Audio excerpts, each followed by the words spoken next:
Geezer and John and Joas and Brenton. Brenton, hi man. Let's see. What's on my wrist? Um, Fahrenheit 451. Solid case back too, right? Okay, let's see. Uh, we gotta. Oh, what's going on here? Let's see. The provincial government is doing super job, but the federal is in the early stage where snoozing. Uh, but now they seem to be in the swing of things. Okay, hey Tim, how you doing? John, GMT Master, good morning. Now shed, how are you? Uh, okay, hey Glenn Van Norm. Prague. Oh, I love Prague. I was my wife and I were there a few years ago. We one of our favorite cities in the whole world. They have that's yeah, I think the Czech watches are there. The Prem, I think. Is that right, Glenn? Let's see. The land of the rising sun. Hello, Blaine. How are you? Stefan. Uh how are things in Japan, Blaine? Everything doing well? It's probably now the land of the setting sun. It's at this time of night. Okay, Fahrenheit. Okie doke. Hi, Bruce. Love Prague. Okay, guys. Let's get started today. I don't know if any of you seen the little vest pocket video that I did. That I guess in the middle of the night sometime I launched it in the middle of the day in some other places. There was one mistake in it, and so I had to fix the mistake, take down the old one, and put up another one. It was just a small mistake, but it was an important one. I had the picture of the wrong movement in one of the slides, so I had to change that. Sorry about that. Uh, Okie doke. Let's talk about Leroy, El Leroy, and uh, Pierre Leroy, who was he was actually sort of shortly before Breguet in Paris, and sort of made up the that group of watchmakers of that era who were doing all kinds of things with mechanical watchmaking. The probably I think somewhere in the back of everybody's mind at that time was coming up with a good maritime chronometer or any kind of chronometer where you could have good accurate time that was used in navigation. Now in England, they had these contests and so forth with huge prizes for anybody who solved that problem. And so this is sort of the era that Pierre uh, Leroy is from.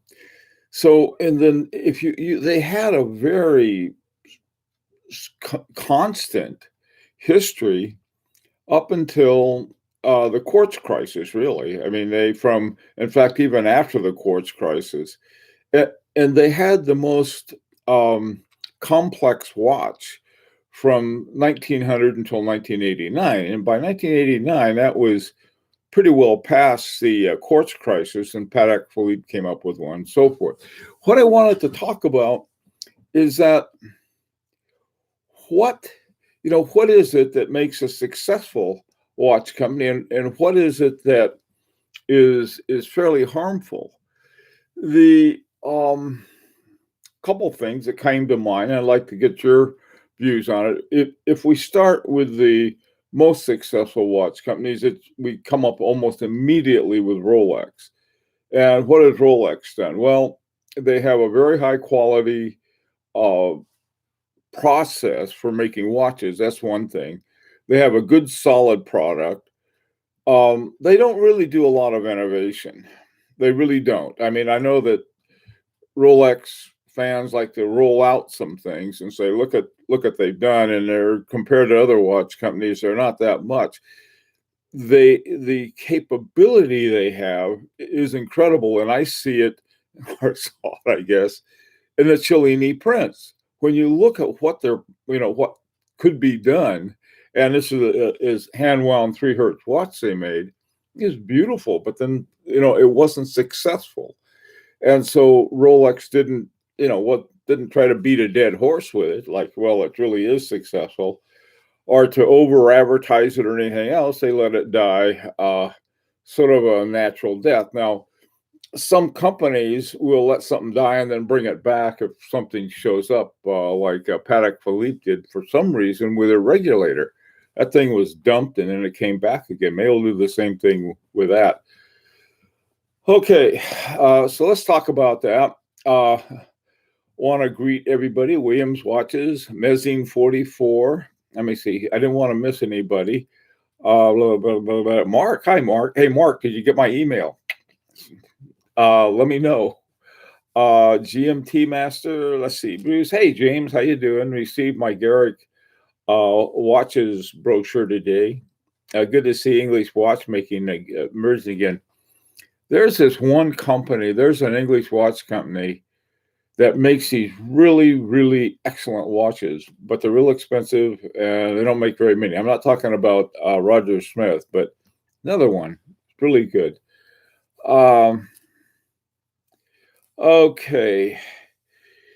Yeah, there's Joaz. Yeah, it does depend on the target market, but I don't know. I think it's more than that. Hi, Tippy.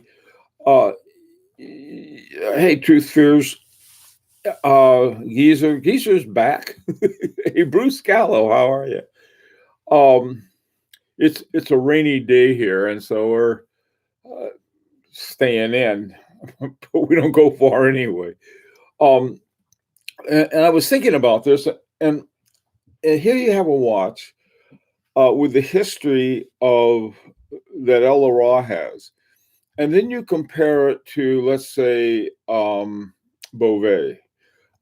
This guy comes along. Bovet, the original Bovets were nowhere to be found. Okay, and so this guy with lots of money comes along, a huge love for watches, Pascal Raffi, and creates this company.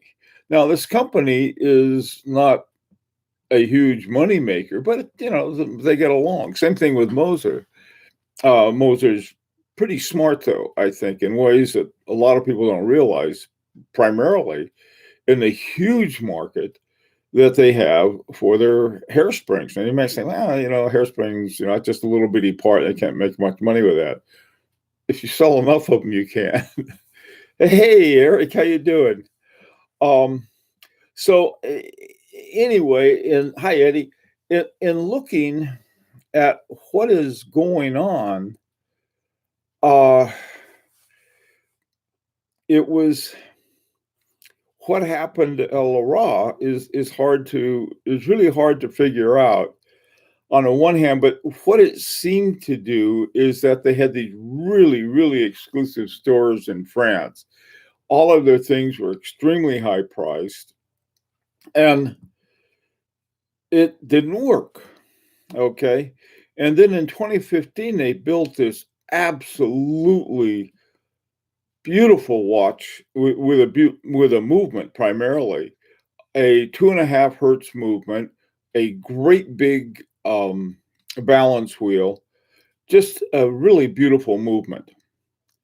And they didn't even release it. They were going to sell it for $35,000. It looked about like the dial on it was fairly plain, but it was an observatory, I think was the name of it. And they used the observatory in Besançon with it, which is as good as anything the Swiss or the Germans have. In fact, it may even be older. And it's really cool. If they have something, they have a serpent's head that they stamp on it if it's verified by the Besançon Observatory. Okay, so they're doing all of these things, and people aren't buying their watches, or at least enough people aren't. And so that was when in 2015 they got the idea. Well, in 2000 they won a Grand Prix award for the men's watch. Now that was in 2001. That was the very first one they had, and the competition wasn't a killer competition. The watch they had was okay, and I think, uh, they excuse me. The movement they had in it, I think it was a Frederick Piguet. At least that's what it seemed to be. And but the judges in the Grand Prix knew that that same movement was used in Audemars Piguet, Vacheron Constantin, some other places, and it was a chronograph, and so it was pretty cool. So that was what they won award. I don't know if they had much competition then, because that wasn't had yet become the Academy Awards. Uh, so here you had a watch, and then they had another one they entered called the Osmior or something like that. Um, and it was this gorgeous watch, just one of the prettiest watches I've ever seen. And they had an ETA 7001 in it, a Pazu 7001. That was one actually that I bought, not knowing that was in their watch. So I really liked the watch. It had a solid case back, probably to hide the fact that it was a 7001. And so I was not happy with them. So, and then Festina bought them. I thought, well, maybe Festina's got some money and they can do something with them. But apparently they didn't, until they came up with, say, hey, listen, they had some workshops. I think they were probably in Baie-Saint-Côme, but I'm not positive, or someplace in Switzerland. And so they made this absolutely gorgeous movement. And the 2015 Baselworld, it was all set to come out. They had 3 different dials all made for it. And they looked at it and they said, we can't afford to produce this. Now, the question I had is this, is that it cost a lot of money to develop the thing in the first place. I mean, you hear about, these companies who are cramming in ETAs and Solitas into their watches and whining that, it's cost so much to develop a movement. They like to throw around €1 million or something like that. It's usually around that number that they claim. So here's El Lara, and they go ahead and do it and make a fabulous movement. And then they say, oh, whoops, it's going to cost too much to reproduce. They had set the price of that thing as at €35,000, looking like having a plain Jane dial on it. It was a nice one, small seconds, but you could find a Longines or a Hamilton that looked as good.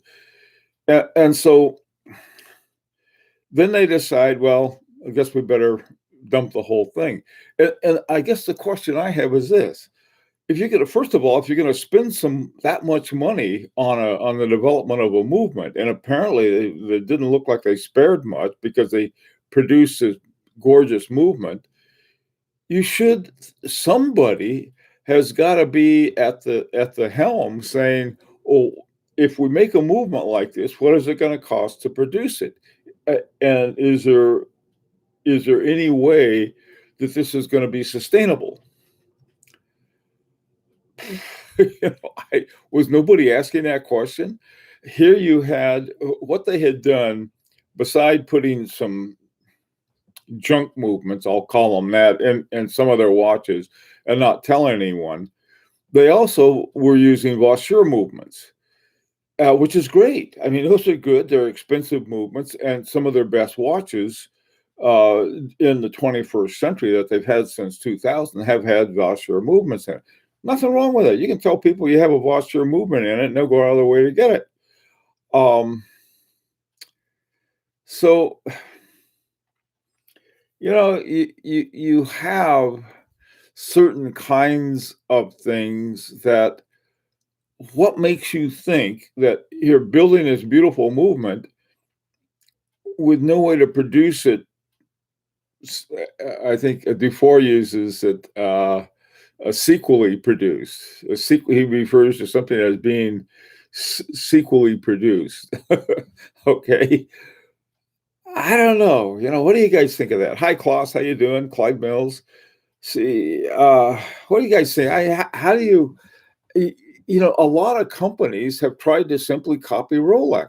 I mean, you see all of these watches out there that looks like a Pepsi or a Sub or something like that. I don't know. What do you guys think? Okay, let's see. Watch company make a super watch. These are often used as teasers, but they're used often um, in their future watches, future looks watches. Yeah. Um, they used all their cash on design and nothing left for production. Well, Clyde, I don't know if they did or not, but if that's the case, somebody's got to be in the planning thing. Say, look, here we've got, let's say, 3 million euros, and we got this watch in mind, and we'll spend 1 million on the development of the movement, and we'll spend another million on getting the tooling ready, and then we'll spend another million on marketing. Okay, so something like that. But if you have 3 million euro and you say, "Oh, I'm going to spend it all on on the movement," somebody must have known that this is kaboom. It's not going to work. And I see that is that like there's sort of a mindset, and I've seen this at work, and to me, it's like a good way to fail. And the mindset is this: well, we can't lower any of our prices because if we do, we're going to move out of the realm of exclusivity. If you keep it at those prices, you're going to go broke. A company that makes wonderful watches, but they sort of have that mindset is Moritz Grossmann. Beautiful watches or wonderful watches. I think that way up here. I don't know. What do you guys think? Hey, Seabig. What do you guys think about that? Okay, watch companies. Who other than H. Moser produced 100% in-house watches?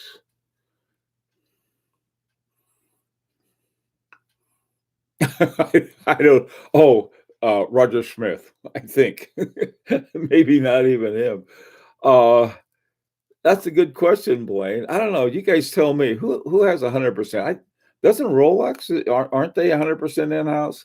I know at one time they had some different things. I think all of their stuff is in-house now, mainly so they can control it. I don't.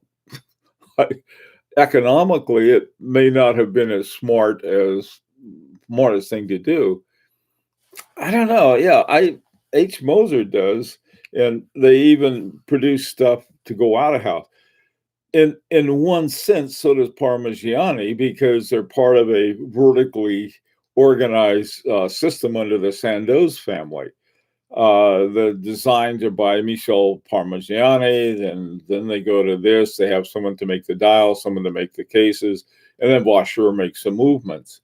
And so, that's vertically organized, and they're all owned by the same company. And I don't know, maybe that sounds too swatchy for you. See, Jean-Claude Biver is excellent to listen to on this topic and how he's on the business school circuit. Yeah, I don't trust him. I'm sorry, James. This is what Jean-Claude Biver says. Well, it's okay to have somebody else's movement in there because we used to do that all the time.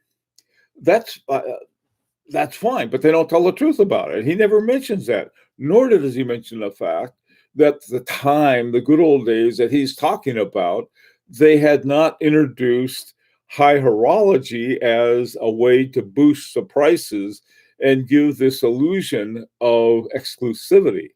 So Biver, I've seen his interviews, and the people that interview him got their fingers up their nose, I think, because they don't ask him I think, crucial questions.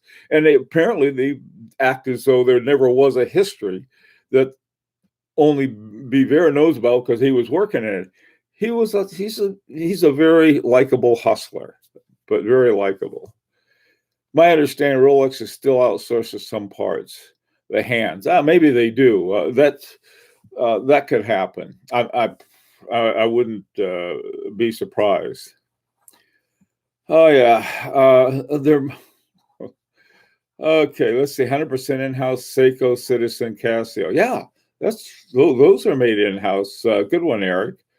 Um, Many watch collectors are fickle and feel brand recognition is worth more than design behind the brand. Yeah, Clyde, you're right. I agree with that. I think all of us have some of that. I know that I probably a little overboard on some of Moser's designs. Uh, hey, Cass. Uh, so anyway, this is sort of like, well, how do you save a company? Is there a single company that you can think of that went into the went into a hole and somehow climbed out? For years, Volcane has been on the precipice of failure, and somehow they haven't. I think they're down to five employees now. And I like them, but I don't know what it is with Volcane. They have the cricket alarm too, which is always something I've been tempted by. Uh, okay, name a watch company which invested too much in marketing but went kaput. None. Well, I don't know if that's true or not, John. Um, in other words, going back to no one ever went broke underestimating the taste of the American public or most public. Um, we never knew them too well. There's let me see which ones invested too much in marketing. I don't know. I mean, there've been a lot of companies that have had to change their direction because marketing didn't work when they're putting in cheap movements. I think Panerai is a good example of that. They were cramming stuff in there willy nilly, and then the 318 came out and blew up in their face. And at some point, they decided, look, we're going to make all in-house from now on. That may have been Richemont's decision or help. Hey, BB, what would you say is what are the worst watch companies out there? Um, well, I don't know, BB. That's some of the real cheap ones. I mean, but in terms of the worst, I don't know. I know that a lot of them are worst run, but I don't know. Hey, Kaz, what do you think of how is Chopek doing? Now, Chopek is an interesting company. They're not very big. They make beautiful watches. They have really good quality things to them, but they don't seem to be very big. Uh, hey, Glenn Van Neurum, does Breitling get parts from China? I don't know. You know, Breitling is one of those companies that would certainly brighten my day and go up in my own estimation if they simply told the truth about not that well they weren't deceptive about the kind of movements that they had. They have their Breitling XYZ caliber, and it turns out to be an ETA or a Sellita. Now, that's not saying bad things about ETA or Sellita. It's saying bad things about Breitling that is not telling us that's what's in their watches. And that's, it makes me mad because they have some good things of their own. And they do keep a lot of stuff afloat with the marketing part. It was asked by John, so what watch company has gone under that's had good marketing? Most of the ones that are now owned by Richemont, that's exactly what happened to them. They couldn't stay afloat, and so they had to basically sell themselves to Richemont. And it's happened with a lot of Swiss companies. You take one of my favorite outlaw company is Jacques SA, which then became La Joux Pereire because their founder had to go to jail, and they were I think, and then they were bought. I think they were bought by somebody else, and then bought by Citizens. So then now they're under Citizens wing. The same thing happened with uh, Frederick Constant. They're also now owned by Citizen. Anyway, those are some of the things. But I guess the thing is that if we have a favorite watch company, take for example, one I really like is Lang and Hein. Apparently, they must have been having some kind of financial problems because they were taken over by the investors in the company, and then they turned it over to this guy from A. Longa. I don't know if they've been doing very well since then. I know that they haven't. They don't even return your inquiry as to something about the UW. What is it called? UWD 33.1, I think, is the name of this great movement that they made for to sell to other watch companies. I don't know how well that's doing because you don't hear from them. And the one watch company in Munich that I know that has it, uh, it makes some of the ugliest watches imaginable. Now, this is my opinion, and I doubt they're doing too well. But most of the other people who see them saying, "Oh my God, that's a terrible looking watch," and it is. But but then they have this fantastic movement in it. Weird, weird, weird, weird. Let's see. Mark, Mark Tissot. I love Tissot. Um, it's such a shame because I love my pole router. Yeah, there are very much alive, likely supplying employees of teaching watchmakers. They are very much. Tippy, who are you talking about? I'm not sure. Mezzine 44, touchy subject, BB. Gerald Genta Watch Company went bust. His designs were swallowed up by Bulgaria in 2010. Well, there's another way to look at that, BB. Gerald Genta, with 90% of the other watchmakers, wasn't a very good businessman. Brilliant watchmaker. The one of the few exceptions, I think, is F.P. Journe, who's really smart with business. So, by the way, is Kerry Voutilanen. He's got some other things going besides just his wonderful watches. I think a better way of describing what happened to Gerald Genta. See, Gerald Genta was he was a designer. He did some of the most famous designs in of all of watches. But it was more a watch company named after him than it was anyone he was running. I think a similar thing has happened to Michel Parmigiani. The Sandoz Family Foundation said, "Hey, how would you like a watch company named after you?" And whoop, so off they go.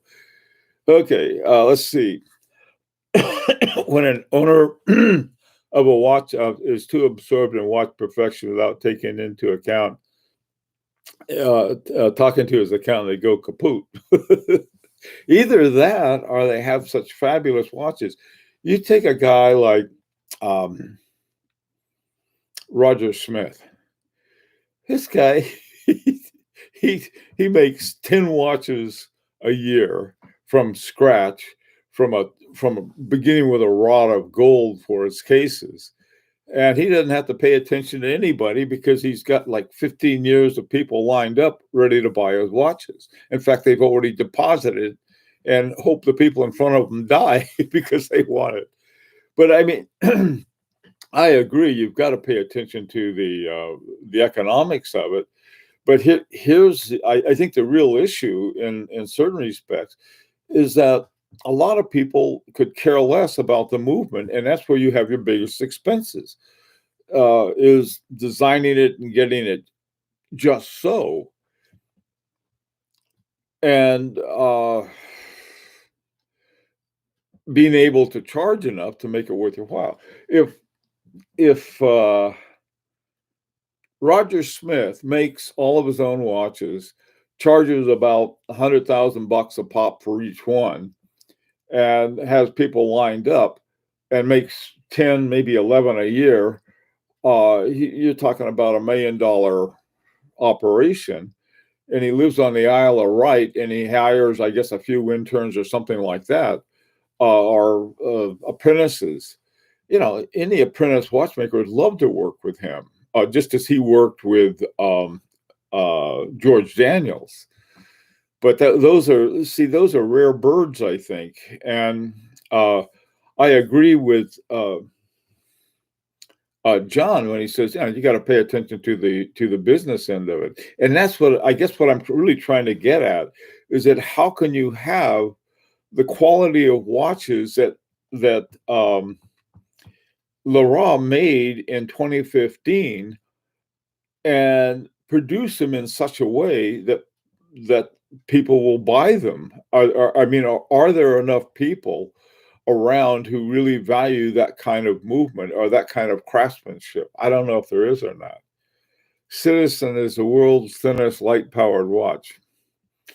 Piaget CEO is a female, correct? I don't know, Mezzine, possibly.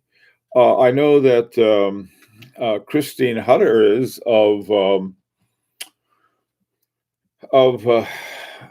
she's also the founder of Moritz Grossmann.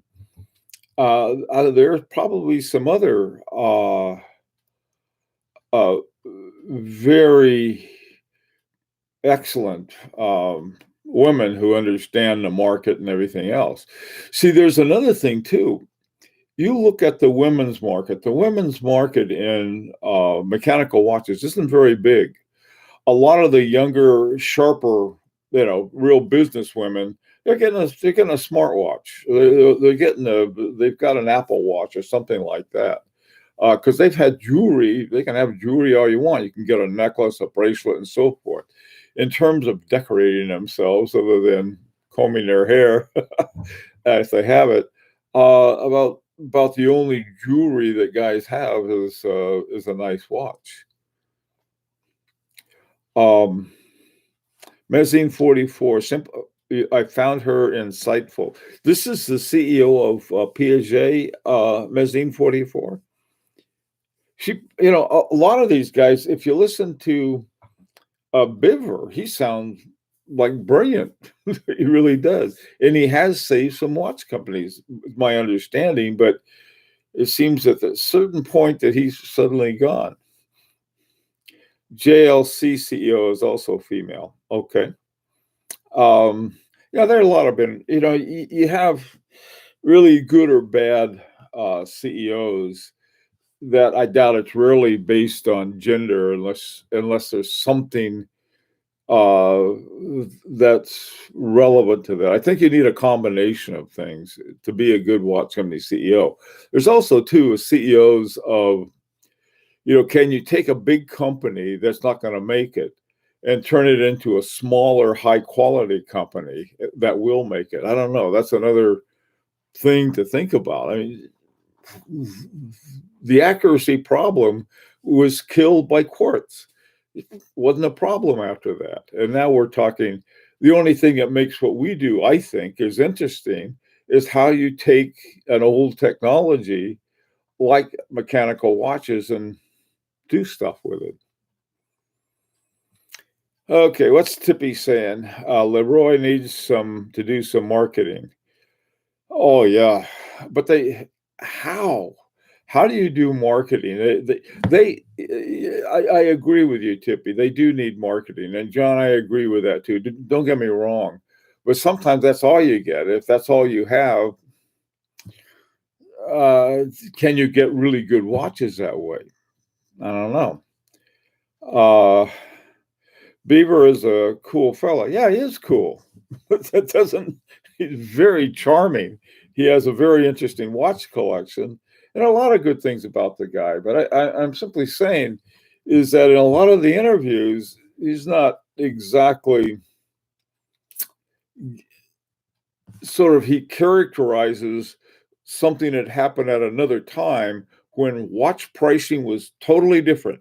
This is sort of pre-high horology, and high horology didn't come about to make superior watches. It came about to make superior profits from pretty good watches that had before simply been not as decorated. I'll put it that way. But if you can get $10,000 for a watch that previously you had gotten $5,000 for, and nothing has changed, then you can apply that to this whole aura, mystique of marketing. It's funny that the woman has jewelry men don't have. That's why we like nice watches. Concept doesn't cross the mind of most women, and they are surprised to hear the explanation. That's a good point, Mark. Uh, okay, Johnny. Johnny, you're going to have to use different language. Apparently, a lot of your stuff is blocked because we have a puritanical, I didn't set it up. We have a puritanical watchdog on language. So it's just, use your vocabulary. Okay, Leroy just made some statement about their brand history. Uh, that's what they're trying to live on. I agree, Tippy. They have a wonderful history. This is the thing, is that you need more in history. And they've got good products. They just can't make enough of them, or they can't make them at a price, and they don't do a whole lot with, as you said, marketing. I wish I could wear the flavor of the Flav timepiece. I don't know what that is, Blaine. Okay, Abdul. Hi, everyone. Hate to be late to the party. Wait, not only are you late, the party's almost over, Abdul. But wait a minute. This is what, probably way past noon where you are. Well, listen, guys. Thank you all for coming, and thank you for a lot of your insights and stuff. As you know, I don't agree with everybody. In fact, I don't agree with anybody, including myself. So, anyhow, everyone stay safe. And if you're interested, we'll be back around 4 o'clock Eastern Daylight Time. Until then, hasta la vista.